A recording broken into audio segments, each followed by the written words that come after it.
Because I believe in telling a vision, we need to see the truth of that vision, and the only way to really see it is we got to hear it from the truth himself as well. Kind of like, let's stop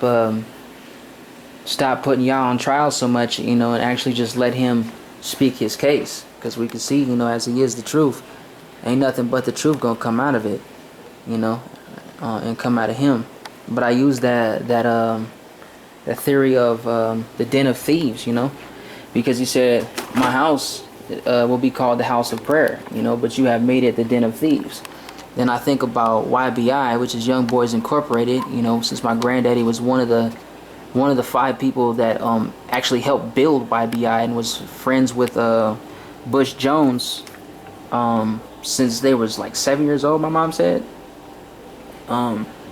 There's in the history of this country, there may have been others, I wouldn't doubt it, but as they were known as the biggest black mafia, the most organized cartel in the history of the United States. You know what I'm saying?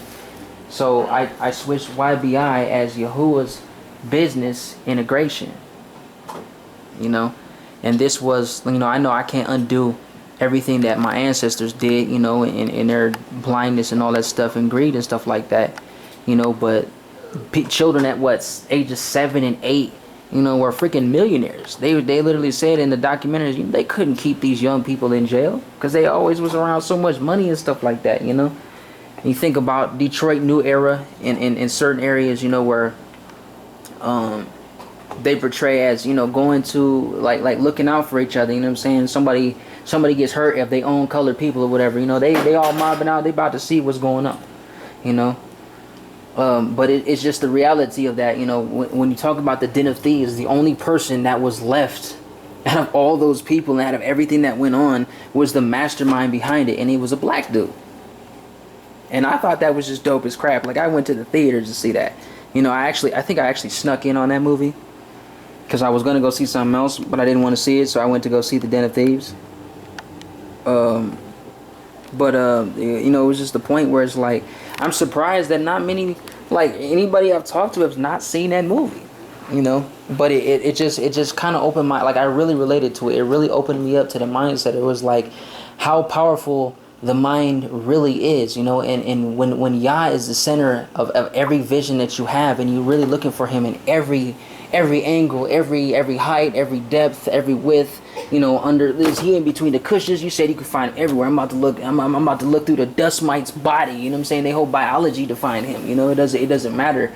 But it's just the point where it's like seeing stuff like that, and when they talking about being in the movie and how it's set up where it's like literally sitting at the seat of your subconscious, where all these things are being projected and stuff like that, like the dream to you. It reminded me of the dream that he gave me a couple years ago in Detroit, of being in this audience of people, and there was this white dude, really creepy looking, like Dr. Eggman type, weird Penny the Wise clown, type of feel to him, but anyway, I seen to the right of me this skull of this person, what I'm saying, and it was crystal clear. It was just like a turquoise crystal clear, and there was different compartments in the brain where it was like energy and stuff like that transferred, but it was pictographs and stuff like that, going on too. But it symbolized the crystal, the pure frequency, the pure energy, and the pure vision, of man and his being, and all that of what's really going on, in their subconscious and stuff like that. And since then, like looking at what's been revealed to many of us, since then, dealing with biology, dealing with the chemistry, dealing with the esoterics, dealing with the physiology, dealing with the sociology and economics and the art of warfare and all that stuff, even reconciliation and restoration and all that stuff, like he had gave me a vision, and I had drew it, and he said, in due time, I will show you how all things is connected. And Yah had placed his fingers in the water.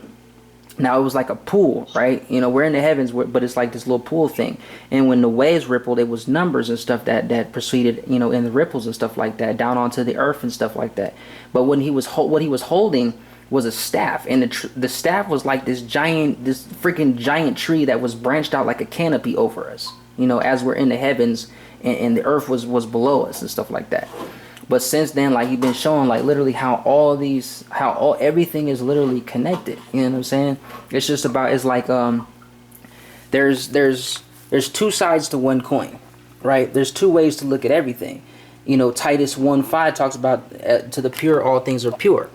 Yes, sir. You know, Sir. but the only thing that separates those two sides is that fine line of choice and decision making, which is also yod, like the hand and the works of the hand, the head, you know, the thoughts and the projections and stuff like that, and then the feet, you know, the works and stuff like that. So it's like, what spirit are we consecrated to, or what spirit are we fasting to? You know what I'm saying? What spirit are we tithing from or tithing to? What spirit are we holy to or unholy to? You know what I'm saying? In completion for either for complete destruction or complete, you know, reconciliation. What are we yielding ourselves to? You know what I'm saying? Who are we really truly worshiping in that sense? You know what I'm saying? But the Den of Thieves, like literally, I don't know, man. I hope that one time you get to see that movie, because when you see that movie, you're gonna see immediately, like, okay, I see exactly what he's talking about, because it was brought to me by the young lady, you know, to go to everybody, but especially, you know, black people and stuff like that. You know, he talk about the indigo children, the star seed, the crystal children, the rainbow children and stuff like that. Like even in the emerald tablets of Thoth, right? Emerald tablets of Thoth, I got some notes written down that I had studied when I was listening to one of the videos and stuff like that. Where literally that entire book is like it's kind of like a begging warning, like to us, like to stay in the light, like know that you literally came from the light. You're not regular men as you've been taught that you're just regular men. We are men, we are angels, we are the Elohim in heaven, the children of the heaven. We're all of that in one, but we are a reflection of the original, because you can't have copies without an original. It's just not possible. So everything is a repeated reflection, no matter good or evil. But in essence, the only beginning is good. Evil was just like the same side, the two sides of the coin, but the only thing that separates them was the choice. The choice to say, no, I'm going to be different than what I already am. So, you know, even when Paul says, I am that I am, it's the same as Yah saying, I am what I am. It's no different. You know, but it's a recognition, and it's also an acknowledgement of he who comes after me is preferred before me. Yes. You know, and that's all its recognition, because when you look at all the angels, all the heavenly hosts that came to us or to the peoples throughout history, they always said, don't bow to me, or don't worship me, worship Yah. But even in the time of Joshua, that the angel of the Lord, the angel of the Master that came to Joshua, was literally, he didn't say that. He didn't say don't worship me, worship Yah. Which is also a future prophecy that even in our times now, because Babylon will fall like the walls of Jericho. The 7 trumpets, the 7 seals. Just like when they talk about, I know they're doing it in the wrong way, but there's a lot of it that when looked at it in the right frequency, the right way, that Yah would actually talk about it. Because talk about the 10 gateways of Jeremiah, I believe it is, or Nehemiah, Nehemiah, and then you're talking about the 7 seals of the what they call the Kundalini chakra.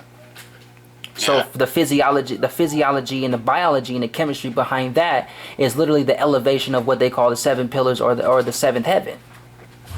Right, because the throne of Yah resides in what did Paul say, the 4th heaven or the seven mountains and stuff like that.